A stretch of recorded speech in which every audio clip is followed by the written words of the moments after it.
Les problèmes d'endormissement sont de plus en plus communs aujourd'hui, et ce à cause de différentes sources dont on va parler dans cette vidéo. Et donc dans cette vidéo, je voulais vous apporter, face à ces problématiques, face à ces sources, à ces perturbateurs, 5 solutions concrètes que vous allez pouvoir utiliser maintenant pour pouvoir améliorer votre endormissement et accéder à l'endormissement si c'est une problématique que vous avez. Dans cette vidéo, ça va également, les conseils vont également vous aider pour votre sommeil de manière générale.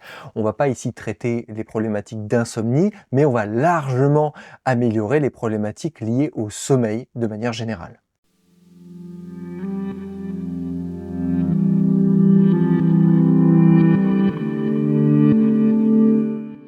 Sans plus attendre, voici la première solution pour en finir avec vos problèmes d'endormissement. Ce n'est autre que de réguler votre rythme circadien. Vous avez certainement largement entendu parler de ça, particulièrement si vous avez des problèmes d'endormissement.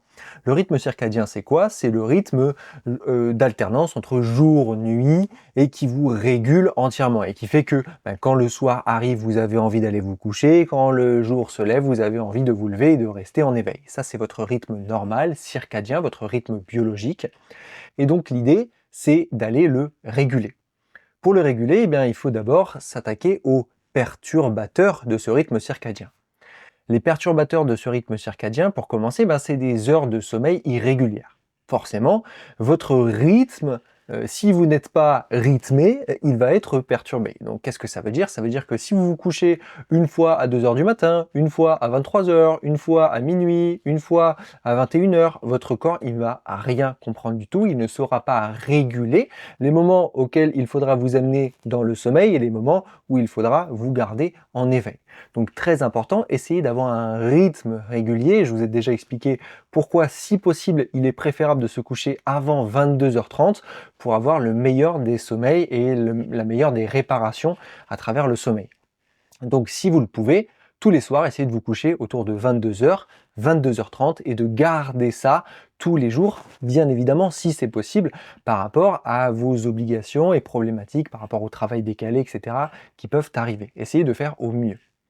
La deuxième chose, c'est qu'il va falloir essayer d'éliminer tout ce qui va être perturbateur de ce rythme circadien. Et autre perturbateur, c'est quoi? Ça va être notamment la lumière. La lumière, elle n'a rien à faire au moment de se coucher, le soir, ou en tout cas quand la nuit tombe.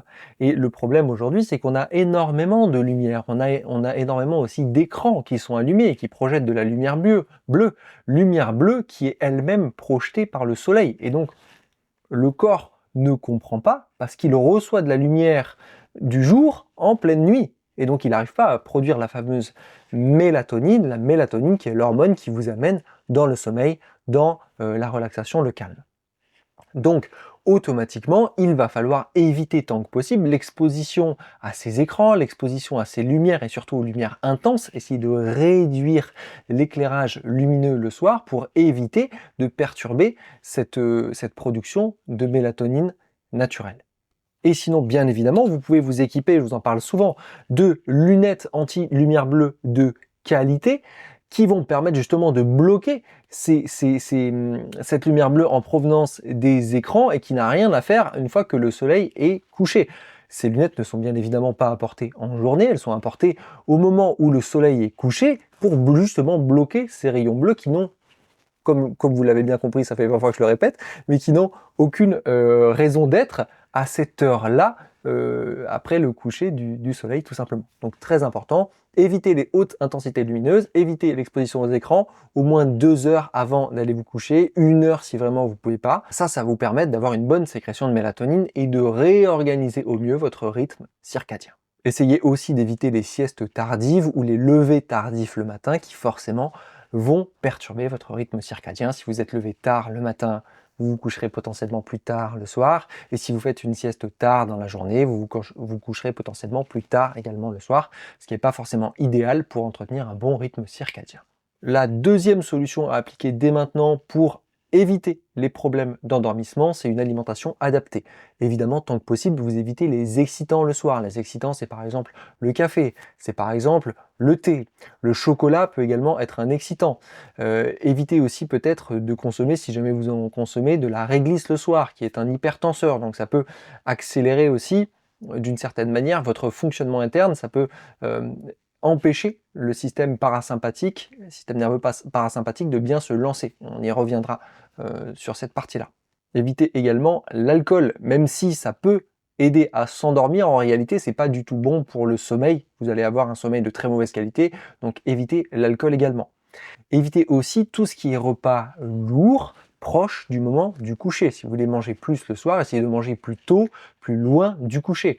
Gardez en tête qu'un repas lourd, vous mettez au moins 2 heures, 2 heures et demie à le digérer, ne serait-ce qu'au niveau de l'estomac. Donc, essayez d'avoir ce temps-là au moins pour le digérer, que vous ne vous ne partiez pas vous coucher avec cet estomac qui est déjà chargé, sinon vous allez avoir du travail qui va se passer alors que vous devriez être en repos. Donc votre corps il va rien comprendre du tout, et votre corps il va surtout être en travail au lieu de se reposer. Et vous voulez absolument pas ça pour vous endormir correctement. Donc évitez les repas lourds proches du coucher. La troisième solution pour en finir avec les problèmes d'endormissement, ça va être aussi d'améliorer son environnement de repos. La première chose, c'est d'essayer aussi de détruire le conditionnement que vous avez peut-être, si ça fait longtemps que vous n'arrivez pas à vous endormir, le conditionnement que vous avez créé avec le lit.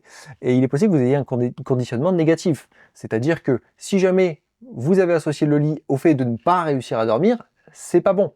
Donc essayez de vous déprogrammer ça. Pour ce faire, il y a plein de choses qui sont possibles. On peut travailler avec la PNL, on peut travailler aussi avec l'énergie, on peut travailler avec l'hypnose, on peut travailler avec plein de choses. Et même vous, essayez de mettre des mots positifs autour de votre lit et de vous dire intérieurement « Ah, je vais bien dormir. Ah, enfin, une première vraie nuit. » Ce genre d'éléments d'affirmation intérieure qui vont favoriser justement une bonne relation avec le moment du coucher et avec le lit. Donc, essayez de repérer si vous avez une mauvaise relation avec votre coucher. Déjà, ça peut vous donner des indices et vous aider à vous endormir. La deuxième chose, c'est de regarder aussi la qualité de votre literie. Il est possible que vous ayez du mal à vous endormir et de manière générale à dormir parce que votre literie est de très mauvaise qualité.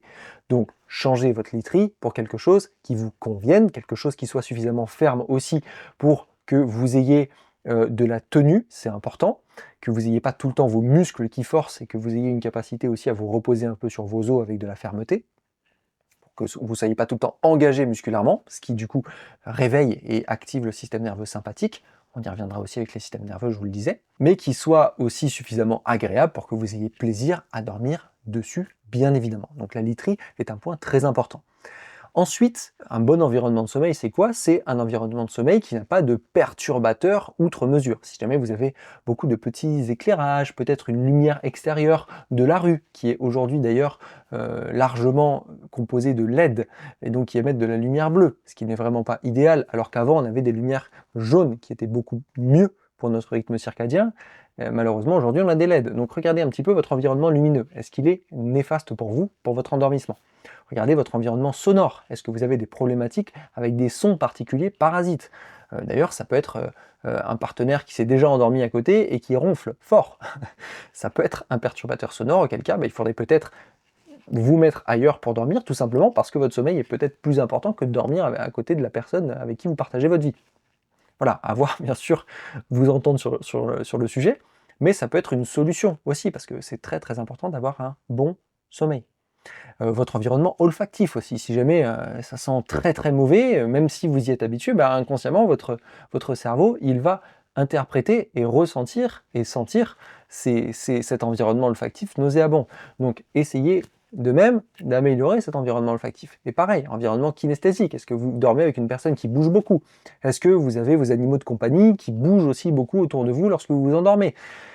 Si jamais vous avez tous ces perturbateurs, essayez de les limiter tant que possible, parce que c'est ça qui va favoriser votre endormissement, que vous puissiez être au calme et justement faire redescendre toute la tension de la journée et que vous puissiez vous détendre, parce que c'est ça qui nous permet d'accéder à l'environnement, c'est la détente. Et la détente, elle est aussi favorisée bien évidemment par la température de la chambre. Si jamais vous avez une chambre qui est trop chaude ou une chambre qui est trop froide, vous allez avoir un endormissement qui va être perturbé. Idéalement, il faudrait que votre chambre, elle soit entre 16 et 19 degrés. Vous voyez que quand même, il y a la plupart des foyers aujourd'hui en France et en Europe qui sont chauffés au-delà de 19 degrés. Donc imaginez bien que c'est pas idéal pour l'endormissement. Et bien sûr, entre 16 et 19, c'est en fonction de votre tolérance au froid. Si jamais vous êtes relativement frileux, mettez pas votre chambre à 16, mettez-la un petit peu plus haute, peut-être à 18, 19. Si jamais vous avez plutôt tendance à avoir chaud, des transpirations, essayez de descendre la température de votre chambre autour de 16 degrés, si c'est possible. Donc tout ça, ça permet une bonne détente, et donc on y vient à ces systèmes nerveux, parce que le système nerveux, c'est la clé de l'endormissement. Si jamais vous n'arrivez pas à activer votre système nerveux parasympathique, celui qui est en charge du repos, de la détente, du calme, et que vous avez tout le temps le système nerveux sympathique, celui de l'activation, de l'éveil, qui est enclenché, forcément vous n'allez jamais accéder à l'endormissement facilement. Donc comment on fait pour stimuler le système nerveux parasympathique? Ben déjà, on calme le corps à tous les niveaux. Et donc l'être à tous les niveaux, parce qu'on n'est pas que dans le corps. Comme je vous le dis souvent, un être, c'est beaucoup plus qu'un corps. C'est un plan spirituel, un plan mental, un plan émotionnel, un plan énergétique et un plan physique. Donc il y a beaucoup de plans différents. Ce qui nous perturbe généralement le plus, même si effectivement le plan énergétique peut nous perturber si jamais on a des veines d'eau souterraines sous la maison, enfin tout ce qui est de l'ordre de la géobiologie, ça peut perturber. Mais restons simples, et si le premier perturbateur généralement de l'endormissement, c'est le mental, c'est les pensées qui tournent en permanence. Et si vous ne calmez pas le mental, vous n'accéderez pas facilement à l'endormissement. Donc la première des techniques et la plus simple, c'est d'avoir un petit carnet à côté de son lit pour pouvoir noter absolument tout ce qu'on a dans la tête, de manière à ce qu'on puisse les décharger sur le papier, et physiquement, mais aussi symboliquement. Ça va faire les deux. Parce que ça va dire à votre cerveau, c'est bon, t'inquiète pas, arrête de ruminer ça, c'est sur le papier, on y reviendra plus tard. Et donc on peut marquer des to-do list, on peut marquer toutes nos idées, on peut marquer les problèmes qu'on vit, ce qui tourne dans la tête. Et le simple fait de l'écrire va le décharger, je le répète. Et sinon, bien évidemment, on peut faire aussi une petite méditation qui est très très simple, une méditation de visualisation qui va nous permettre de nettoyer nos pensées. Qu'est-ce qu'on fait? On ferme les yeux et on imagine, voilà, on demande à voir l'état de nos pensées représenté dans un ciel avec des nuages. Les nuages représentent nos pensées. Et naturellement, vous allez voir que si vous avez beaucoup de pensées, votre esprit va vous présenter un ciel très nuageux. Mais si vous avez peu de pensées et que c'est plutôt calme, vous allez voir que votre ciel va être très dégagé. Si vous voulez, vous pouvez aussi vous représenter un ciel étoilé, si vous préférez, parce que c'est la nuit. Peu importe. Mais l'idée, c'est à travers cette méditation, si jamais vous avez beaucoup de nuages, de pousser les nuages. Vous pouvez utiliser le vent, vous pouvez utiliser votre imagination avec n'importe quoi pour pousser ces nuages qui représentent vos pensées et avoir un ciel clair qui reste clair le plus possible. Et vous allez voir que si vous dégagez votre ciel intérieur avant d'aller vous coucher, vous allez beaucoup mieux vous endormir. Ensuite, autre plan qu'il faut dégager, comme je vous le disais, c'est aussi le plan émotionnel. Parfois, c'est des émotions qui nous empêchent de nous coucher. On ressent de l'anxiété, par exemple. L'anxiété, c'est quoi? C'est une projection dans le futur et on s'en inquiète. Donc, comment on fait pour éviter l'anxiété, pour éviter l'angoisse, pour éviter la peur, qui n'est pas directement réelle, elle est projetée? Eh bien, on va revenir au présent. Quelle est la meilleure façon de revenir au présent? On revient à nos sensations physiques. Donc n'hésitez pas, pour vous endormir, à revenir à vos sensations physiques. Vous pouvez par exemple partir de vos pieds et progressivement remonter, essayer de sentir tout votre corps en remontant, remontant, remontant, comme s'il y avait un laser qui vous passait comme ça, comme une sorte d'IRM qui vous passait tout le corps. Et vous faites un check de tous vos muscles et à mesure que vous remontez, vous relâchez les muscles. Vous détendez, détendez les pieds, détendez les mollets, détendez les cuisses, détendez les muscles au niveau des hanches, etc., etc., etc., jusqu'en haut de la tête. Et vous allez voir que en faisant cette visualisation et cet exercice de détente, vous allez tout de suite éloigner le futur et donc les sources d'anxiété, de peur, d'angoisse, et revenir au présent. Et vous allez en plus détendre votre corps et accéder à l'endormissement. Donc ça, c'est une très bonne technique pour tout ce qui est projection dans le futur. Maintenant, si on ressent de la tristesse, si on ressent de la colère par exemple, eh bien on peut faire un petit exercice de respiration très très simple. On inspire pendant 5 secondes, on expire pendant 5 secondes et à l'expiration, on visualise sa tristesse ou sa colère sortir de son corps par le souffle. On peut souffler par la bouche, on peut souffler par le nez comme on veut. Et une fois qu'il sort de notre corps, on peut le visualiser aussi par une fumée noire, on va visualiser un gros feu blanc à la sortie de notre souffle qui va brûler ces résidus de tristesse et ces résidus de colère pour les transformer en quelque chose de positif. Donc il va les transmuter, ce feu blanc, en lumière blanche qui va venir arroser votre chambre et nourrir votre être positivement. Donc ça, c'est un exercice très très simple, mais qui marche très bien pour des émotions comme la tristesse ou comme la colère. Et bien sûr, vous faites ça jusqu'à ce que ça aille mieux. Et maintenant, on va calmer le plan physique. Le plan physique, comment on le calme? Ben déjà, en évitant de faire du sport tard. C'est-à-dire que si vous avez décidé que vous irez à la salle de sport à 20 h ou à 19 h avant d'aller manger, il est possible que ça active trop votre système et que vous ayez du mal derrière à vous endormir. Donc si vous avez des problèmes d'endormissement, essayez plutôt de faire votre sport le matin. Là d'ailleurs, vous avez plus de sécrétions hormonales qui sont positives pour ça, des sécrétions hormonales comme le cortisol, adrénaline, noradrénaline, qui vont être des hormones activatrices et qui vont permettre justement d'avoir plus d'énergie, ce qui est parfait pour faire du sport. Sinon, pour détendre le corps, vous pouvez aussi soupirer profondément, bruyamment, ça peut faire du bien. Rien que de faire ça, ça va calmer votre corps parce que en soufflant, vous permettez de désactiver, de faire sortir inconsciemment aussi des choses que vous stockez et que vous pouvez laisser aller pour vous endormir. Autre chose, vous pouvez aussi vous forcer à bâiller. En allant essayer de chercher à bâiller, vous allez déjà aussi souvent déclencher le réflexe de bâillement et vous allez détendre votre corps parce que le bâillement aussi amène à ça, amène à un relâchement. Vous pouvez vous forcer à bâiller, ça peut vous aider à vous endormir. Et en dernier lieu, vous pouvez aussi utiliser les sons graves, vous pouvez fredonner quelque chose avec des sons graves, vous pouvez même fredonner un home, tout simplement, ou même le dire à haute voix, Om. Ça peut tout simplement vous détendre, parce que les fréquences graves vont avoir cette capacité à détendre le corps. Donc, et vous laissez ça, ce son, descendre dans vous, et vous allez voir que ça fait un bien fou. Bien sûr que après c'est à moduler en fonction de votre capacité à faire des sons graves, allez pas forcer forcément un son grave, mais juste essayer d'envoyer un son grave qui est dans votre capacité, en tout cas dans votre registre de voix, on va dire. Sinon, vous pouvez enfin aussi utiliser une bouillotte, bien sûr pas trop chaude, mais une chaleur agréable que vous allez pouvoir positionner au niveau de votre ventre ou au niveau de votre bas du dos. Ça va stimuler un réflexe archaïque justement où vous allez vous sentir en sécurité.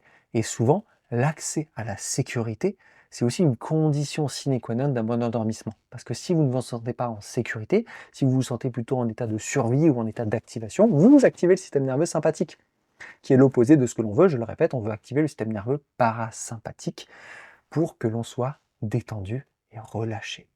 Et en dernier lieu, on va avoir le 5e conseil, la 5e solution pour en finir avec les problèmes d'endormissement, ça va être d'utiliser certains compléments alimentaires qui sont très intéressants, avec des substances qui sont intéressantes. Notamment la première, c'est la mélatonine végétale. La mélatonine végétale, par définition, c'est quoi? C'est de la mélatonine qui est produite par les plantes, donc de la phytomélatonine. Cette phytomélatonine, on la conseille généralement en naturopathie parce qu'elle est beaucoup moins problématique que la mélatonine pure. La mélatonine pure, c'est ni plus ni moins que l'hormone que vous produisez. Donc si jamais vous en prenez trop, vous allez avoir tendance à avoir une accoutumance, votre corps ne va plus produire lui-même de la mélatonine puisqu'on va lui en donner. Bien sûr, il faut en prendre pour longtemps pour ça, mais il va plus produire de manière aussi efficace sa mélatonine puisqu'il va attendre qu'on lui donne à l'extérieur. Donc il vaut mieux, si jamais vous prenez de la mélatonine, la prendre de préférence végétale. Il faut la prendre 30 à 45 minutes avant le coucher pour que justement ça stimule votre corps et ça amène votre corps à en produire naturellement. Il va avoir une forme de mélatonine végétale, il va se dire « Ah tiens, ça je connais, je crois, ça ressemble à ce que je produis » et hop, il va avoir tendance à favoriser sa sécrétion endogène de mélatonine qui va favoriser l'endormissement. Donc la phytomélatonine, elle est très intéressante, notamment en cas de jet lag, si jamais vous avez un décalage horaire et que vous vous retrouvez dans un pays où il faut que vous endormiez au bon moment, etc., vous pouvez tout à fait aussi utiliser cette phytomélatonine qui va vous permettre de vous recaler votre rythme circadien sur cette nouvelle horaire en fait. Sinon, vous avez aussi une plante qui est très efficace, c'est la valériane. La valériane, c'est une plante qui est sédative du système nerveux central. Donc vous allez tout de suite vous détendre grâce à cette valériane. Elle aide notamment à ralentir l'activité cérébrale et à réduire l'hypervigilance. Donc c'est très intéressant pour redescendre. Mais attention, cette plante, elle peut aussi engendrer des rêves qui sont plus intenses chez certaines personnes. Donc c'est normal si jamais vous avez pris de la valériane et que vous vous retrouvez dans des choses assez intéressantes lorsque vous dormez. Sinon, vous avez un acide aminé qui est la L-théanine, qui est un acide aminé qui est calmant et qui est très intéressant, notamment pour favoriser l'endormissement. Il va notamment moduler l'activité de certains neurotransmetteurs, comme le GABA, qui est un neurotransmetteur désactivateur, calmant, et aussi d'autres neurotransmetteurs comme la sérotonine et la dopamine, qui ont eux un effet sur l'humeur, donc ça permet de mieux réguler l'humeur également. D'ailleurs, Dinveo a sorti un nouveau complément alimentaire pour l'endormissement où ils ont mis ces trois éléments-là, mélatonine végétale, L-théanine et la valériane, dans un seul et même complément alimentaire pour l'endormissement. Je vous mets un lien dans la description si ça vous intéresse. Et d'ailleurs, tous les compléments alimentaires que je vais mentionner, parce que je vais en mentionner d'autres aussi, sont dans la description de cette vidéo si ça vous intéresse. N'hésitez pas à aller voir si vous voulez les commander. Sinon, on a un autre acide aminé qui est très intéressant pour l'endormissement, c'est la glycine. La glycine, c'est un acide aminé qui favorise la détente. Et il est aussi intéressant d'ailleurs sur le plan de la production de collagène, donc si ça vous intéresse, n'hésitez pas aussi à en prendre. Il peut y avoir plusieurs effets positifs à un même complément, notamment cet acide aminé. Et sinon, on a aussi le fameux magnésium bisglycinate, dont je vous parle quand même beaucoup sur cette chaîne, qui est très intéressant, notamment au niveau de la détente. Il favorise la détente, le magnésium bisglycinate, il favorise l'activation du système nerveux parasympathique, et ça, c'est fort intéressant. Donc à prendre plutôt le soir, avec le repas du soir. Je vous ai tout expliqué de toute façon dans la description pour la prise des compléments. Donc n'hésitez pas à aller voir si vous voulez en savoir plus. Voilà, j'espère que cette vidéo vous aura plu. Si c'est le cas, dites-le moi dans les commentaires. Dites-moi si ça vous a aidé. Dites-moi si vous avez aussi d'autres techniques, parce que bien sûr que ce n'est pas une liste exhaustive de solutions. C'est, voilà, pour moi, les principaux, les choses les plus importantes à faire lorsqu'on veut avoir, enfin en tout cas rétablir son endormissement. En tout cas, c'est toujours un plaisir de vous lire. Moi, d'ici là, je vous dis à la prochaine et surtout, prenez soin de vous.